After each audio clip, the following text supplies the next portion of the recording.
Cette première journée à Addis Abeba pour la délégation sénégalaise a été menée au pas de charge.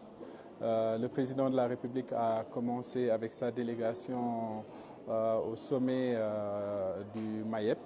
Le MAEP qui est le mécanisme d'évaluation par les pairs.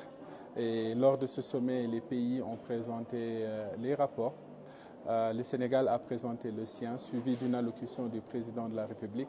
Et dans ce sommet-là, il a été question de bonne gouvernance et de transparence, en particulier sur la gestion des ressources minières et bien évidemment l'engagement du Sénégal et que cette gestion va être établie selon des règles de transparence et de bonne gouvernance afin que ces ressources profitent au mieux aux populations. C'est pourquoi il convient de toujours se faire évaluer, s'auto-évaluer en vue de procéder aux ajustements et améliorations nécessaires en matière de gouvernance.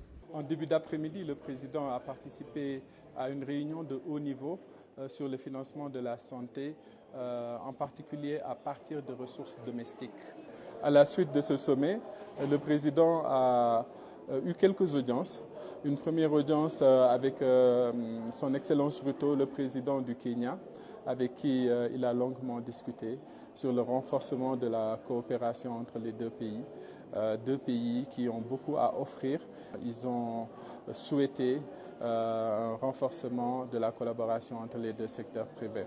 Après cette audience, il a rencontré le président Lourenço d'Angola, donc avec qui également ils ont évoqué les relations entre les deux pays. Et comme durant la première audience, ils ont souhaité tous les deux renforcer les relations entre les deux pays, eu égard à la longue expérience que l'Angola a dans la gestion des ressources minières et dans l'extraction minière. Le président a reçu en audience M. Jeffrey Sachs, directeur du Centre pour le développement durable de l'Université de Columbia. Donc avec qui il a eu une longue discussion et entrevue des possibilités de collaboration entre le Sénégal et cette prestigieuse université.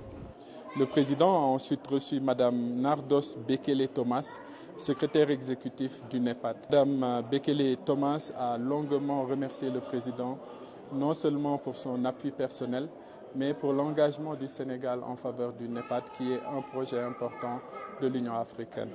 Enfin, le président a été reçu au Palais du Jubilé par le Premier ministre Abiy Ahmed. Comme vous le savez, l'Éthiopie a connu un développement fulgurant durant ces dernières années, en particulier dans le domaine infrastructurel, dans le domaine de l'agriculture, de la santé. Et l'Éthiopie reste quand même un modèle inspirant sur lequel le